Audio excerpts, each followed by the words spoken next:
ধনৰ অভাৱত চিকিৎসালয়ৰ পৰা ঘৰলৈ উভতাই আনিব লগা হ'ল ৰাজু শৰ্মাক।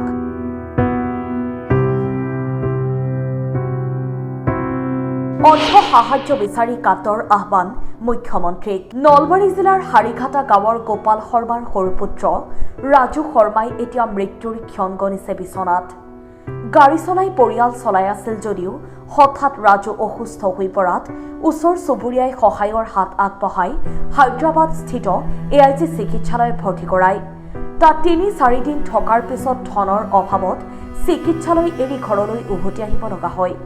পিতৃ গোপাল শৰ্মাও পেচমেকাৰ লগাই কোনোমতে জীৱন নিৰ্বাহ কৰি আছে যদিও দুৰ্যোগৰ উপৰিও দুৰ্যোগ আহি পৰাত মূৰৰ ওপৰত সৰক ভাগি পৰা যেন অৱস্থা হৈছে। সেয়েহে পৰিয়ালৰ লোকে মুখ্যমন্ত্ৰীৰ লগতে ৰাইজৰ ওচৰত আৰ্থিক সহায় বিচাৰি কাটৰ আহ্বান জনাইছে। সহায় কৰিব বিচৰা সহৃদয় লোকৰ বাবে ৰাজু শৰ্মাৰ বেংকৰ তথ্য দিয়া হৈছে। Account number 11820100158953, IFC FDRL 001182, Federal bank of India, Fancy Bazar branch. তেওঁ ৰাজু শৰ্মা আমাৰ দেখিছে, তেওঁ বৰ্তমান একেবাৰে অৱস্থা বেয়া। তেওঁৰ শাৰীৰিক অসুস্থতা, তেওঁ শয্যাগত অৱস্থাত আছে।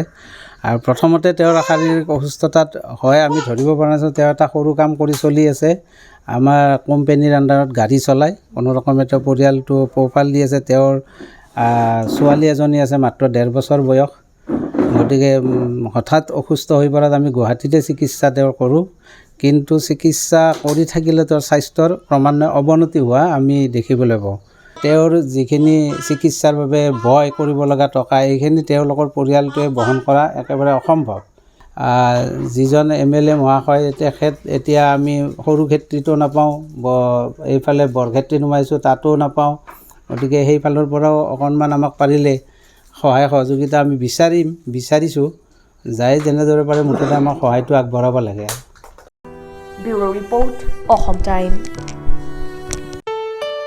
ঘৰত আনন্দ আৰু সম্পৰ্কৰ চমক বজাই ৰাখিবলৈ জৰুৰী হৈছে সকলো আনন্দময় মুহূৰ্তত মৰমৰ উপহাৰ দিয়াটো।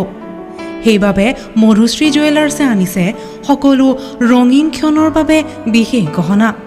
হীৰাৰে হওক, সোণৰে হওক বা ৰূপৰে হওক, শ্ৰেষ্ঠ ডিজাইনছ আৰু হলমাৰ্কযুক্ত গহনাই ৰাখে সম্পৰ্কক নিখুঁত। তেনেহ'লে আজিয়ে আনক আনন্দ মধুশ্ৰী জুৱেলাৰ্ছৰ সৈতে। যোগাযোগ কৰক 7002800341 নাইবা ভিজিট কৰক LNB ৰোড, নলবাৰী, অসম।